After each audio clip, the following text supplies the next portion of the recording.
If you had to choose a time and place into which a Messiah needed to arrive, you'd have a hard time picking a more tumultuous time and place than first century Israel.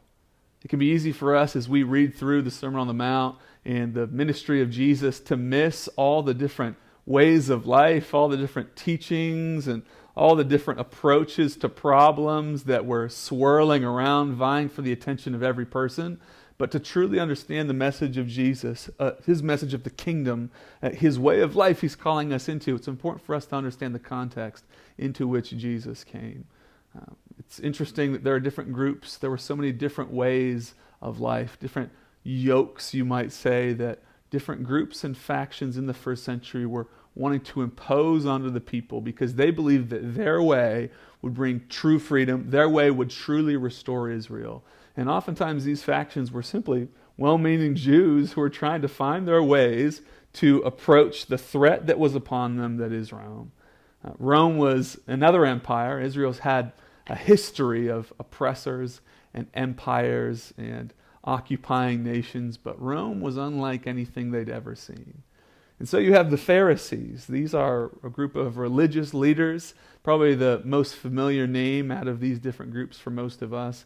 The Pharisees were committed wholly to holiness. They were what we would call holiness czars, where holiness is what mattered the most to them. And so they taught commitment to the law, commitment to Old Testament regulations and requirements. And they were committed to not just upholding the law, but even to go beyond it. Even some of the core teachings of the Old Testament, they decided, let's put a little bit more extra on there. We need a little bit more holiness on top of the teaching that's already there. And so they would often impose requirements of priests and people who worked in the temple onto the common folk. These different requirements that common people could not satisfy, all in their attempts to achieve holiness in some kind of way. You had the Sadducees, another religious group of leaders, a group of religious elite who were a little bit different from the Pharisees, of course. Probably the biggest reason is because they didn't believe in the supernatural. They didn't believe in a spiritual realm. They didn't believe in resurrection. They didn't believe in angels and demons or anything like that. These are more wealthy aristocrats with their own way of life they're trying to bring to the people. You had the Essenes. These are groups of separatists who, when Rome comes in, we run out. They ran away. They're like, we're getting out of here. We're going to separate. We're going to live our own lives apart from everything that's happening here in Israel. We're just going to get out, and that's how we're going to respond to this threat that's upon us. And then on the other side of the coin, you have the Zealots. These are violent revolutionaries who are convinced that it's guerrilla warfare that will set us free. In the spirit of their revolutionaries of the past throughout Israelite history, they're saying it's through violent means of resistance through which we earn our freedom.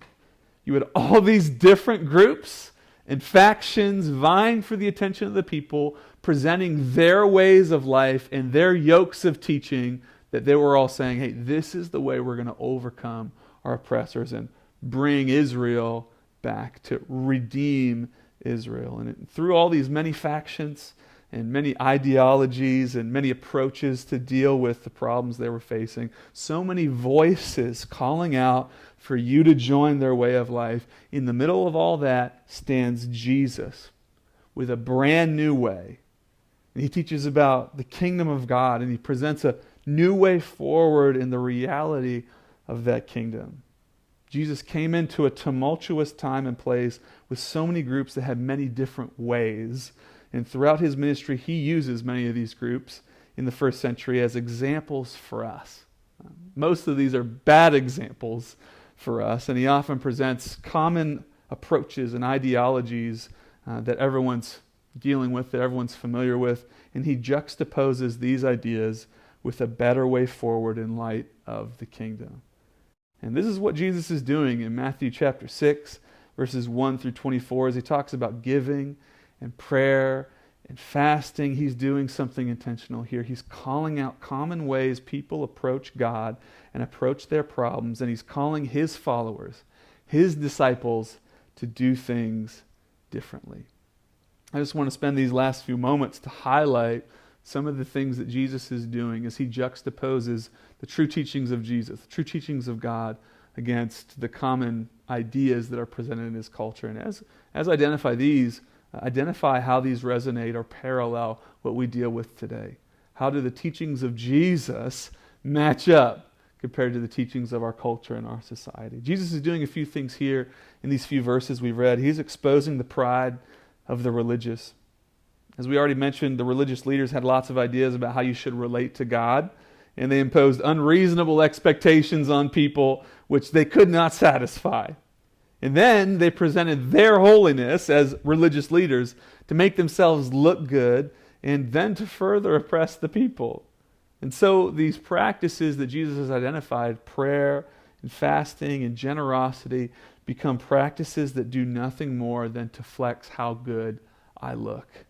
And Jesus is calling this out when he says, when he exposes the pride of the religious. Number two, he's breathing new life into sacred practices. To us today, practices like prayer and fasting feel like ancient disciplines being rediscovered with a new meaning breathed into them. Maybe we're saying, wow, these have been lost for such a long time. It's great to bring them back. But for most people in the first century, these are so common, they'd often lost their significance. And prayer and fasting and generosity were not intended as rules or requirements to satisfy God. They're active responses to the love of God and disciplines designed to take us deeper in relationship with Him. One of the most famous images of Jesus is when he enters the temple after he rides a colt into the temple gates of Jerusalem, and he walks into the temple immediately and he starts to turn tables and just dump out money bags, and with a cord of whips he drives out the animals that were being sold in the temple courts, and he yells out with divine zeal. He said, "My Father's house will be a house of prayer." It's zeal for the proper purpose of sacred places and sacred practices that Jesus has. And this is what he does exactly here, as he calls out an arrogance and a hypocrisy as it applies to prayer and to generosity and to fasting. Look what he says. He says, generosity is not a means for me to appear holy. It's supposed to actually care for those who are in need. Fasting isn't intended to get everyone's attention. It's actually the opposite, to empty myself before God. Prayer is not a show or a performance. It's intimate communication with God. Jesus is calling out the temptation for all of us to not only distort these expressions into mere obligations, but also to bend them into strategies for making everything about us.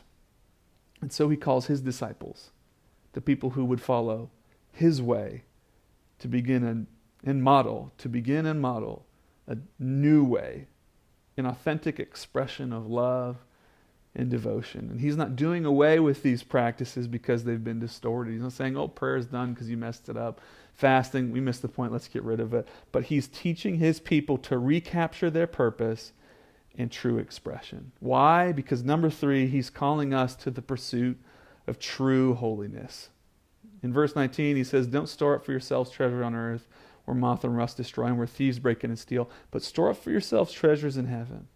He says, where your treasure is, there your heart will be also. He says in 22, he says, the eye is the lamp of the body. So then if your eye is clear, your whole body will be full of light. This is an ancient idea in which people believed that literally everything that would come through the eye, as though the eye was a window to the soul, the inner life, the things that I take in through the eyes actually come into my body and impact me. This is a common idea in religious circles of the day. And this is what Jesus is talking to. Whatever comes through the eye, the eye is the lamp of the body. So then if your eye is clear, your whole body will be full of light. Jesus is referring to an ancient idea of the time that the eyes were, more literally than we talk about it today, were literally the windows to the soul, that whatever comes in through my eyes enters into my body and impacts me. Verse 24, he says, no one can serve 2 masters, for either he will hate the one and love the other, or he'll be devoted to the one and despise the other. You cannot serve God and wealth. Jesus is doing something here. He's calling us to true holiness, not what looks like holiness, but true, authentic relationship with God and holiness that results. And he's saying, be careful of what you build up and what you treasure. Be aware of what's coming into your mind and your body. And he says, be watchful that your heart doesn't grow attached to other things, because it will pull you away from true relationship with your Father. Jesus is calling out the hypocrisy of the religious, and he breathes new life into sacred practices. Why? So that we can pursue true holiness with all of our heart, soul, mind, and strength.